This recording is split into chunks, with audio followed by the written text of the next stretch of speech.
अगर हम दो रेजिस्टेंस को सर्किट में जोड़ते हैं तो कुल रेजिस्टेंस कैसे चेंज होता है। कभी रेजिस्टेंस बढ़ जाता है और कभी कम हो जाता है। तो ये इस बात पर डिपेंड होता है कि रेजिस्टेंस सीरीज में जुड़े हैं या पैरेलल में। Series connection of resistances. Series connection में रेजिस्टेंस एक के बाद एक जुड़े होते हैं। मान लो ये R1 है, ये R2 है और ये R3 है। तो एक तार के बाद अगला, अगला के बाद तीसरा, ऐसे। तो सीरीज कनेक्शन में करंट जो है वो सारे रेजिस्टेंसेस से सेम होता है। तो पहला हो गया current is same, current is same through all resistances. ठीक है।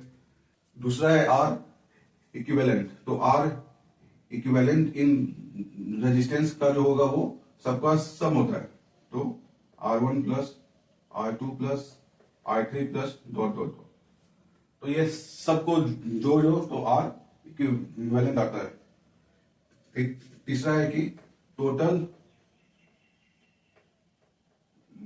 Resistance increased,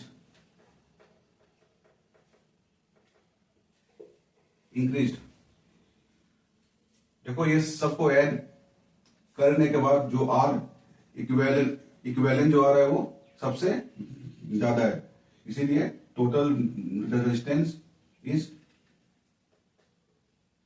increased. एग्जाम्पल में ये अगर 5 ओम है, ये 10 ओम है, ये 20 ओम है, तो R इक्विवेलेंट जो होगा वो 5 प्लस 10 फिर 15 और 20 35 ओम होगा। तो I सब में सेम है। जो I R1 में आ रहा है वही R2 में आ रहा है, वही R3 में आ रहा है। अब एक बात ध्यान दो कि सीरीज कनेक्शन में जो इन्स के बीच में वोल्टेज होगा वो सबका सम होगा। मतलब अगर ये इंड को हम मान ले A है और इस इंड को मान ले B है, तो जो A और B के बीच जो पोटेंशियल डिफरेंस होगा VA minus VB, potential difference means क्या, वोल्टेज। तो A और B के बीच जो वोल्टेज होगा वो सबका सम होगा। मतलब ये अगर V1 है, ये अगर V2 है और ये अगर V3 है, तो VA माइनस VB जो होगा वो V1 plus V2 plus V3 होता है। तो V1 की वैल्यू ओम्स लॉ से कितनी आएगी? ओम्स लॉ से V1 आएगा I into R1, V2 I into R2 और V3 I इंटू R3। तो इस बात का ध्यान रखना कि वोल्टेज जो है वो ऐड होता है सीरीज में, और जो इन्स के बीच वोल्टेज होगा वो सबका सम होता है। पैरेलल कनेक्शन में सारे वायर के इंड को हम एक साथ जोड़ते हैं और अदर इंड को एक साथ जोड़ते हैं। ये वायर का एक इंड सब एक साथ और अदर इंड एक साथ। तो जो कनेक्शन आता है उसको कहते हैं पैरेलल कनेक्शन। तो ये अगर R1 है, ये R2 है और ये R3 है, तो सबका एक इंड एक साथ, अदर इंड एक साथ। तो पैरेलल कनेक्शन में एक तो voltage is same, voltage is same across all resistances. सारे रेजिस्टेंसेस के अक्रॉस में वोल्टेज जो है वो सेम होता है।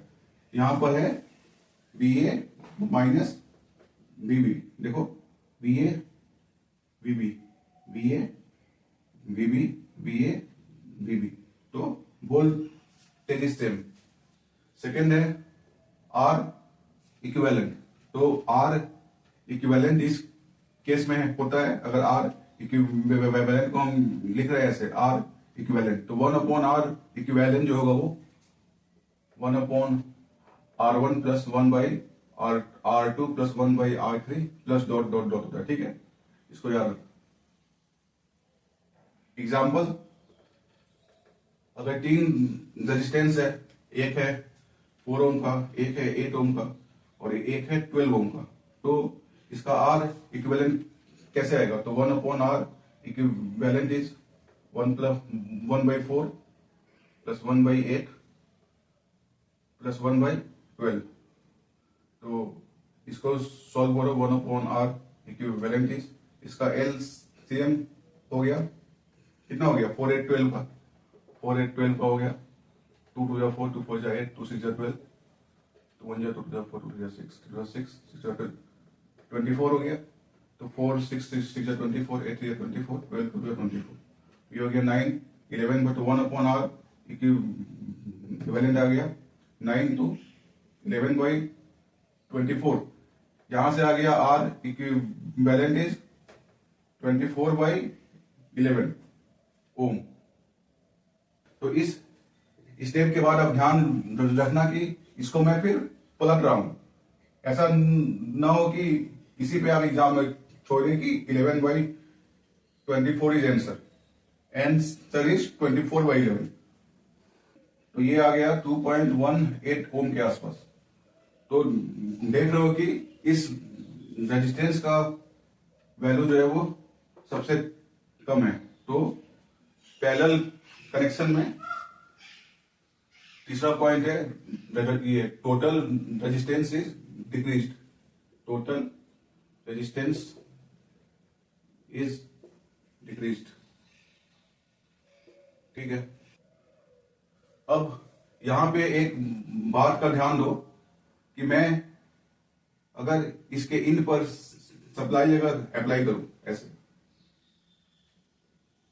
सप्लाई मतलब सोर्स, तो ये सोर्स हो गया प्लस, ये हो गया minus, current flows from plus two minus, तो यहां से करंट आई बाहर आया। अब ध्यान दो कि हर रेजिस्टेंस के एक क्रॉस में वोल्टेज जो है वो सेम है। ये अगर V है तो इसके एक क्रॉस भी V है, इसके एक क्रॉस भी V है और इसके एक क्रॉस भी V है। देखो ये V यहां पे आ रहा है और यहां से यहां पे आ रहा है, तो हर रेजिस्टेंस में V सेम है। लेकिन जो करंट यहां से आ रहा है वो 3 भाग में बट गया, कुछ पार्ट I1 इसमें गया, कुछ I2 इसमें गया और कुछ इसमें गया। फिर यहां से ये I1 आया यहां, I2 आया यहां, I3 आया यहां, फिर ये तीनों मिलकर यहां पर I हो गया, फिर ये I इस सोर्स से पास हो गया। तो सीरीज में हर रेजिस्टेंस में करंट सेम था, लेकिन पैरेलल के केस में करंट अलग अलग है लेकिन वोल्टेज सेम है। तो नेक्स्ट लेक्चर में हम सीरीज और पैरेलल रेजिस्टेंसेस पर कुछ क्वेश्चन सॉल्व करेंगे।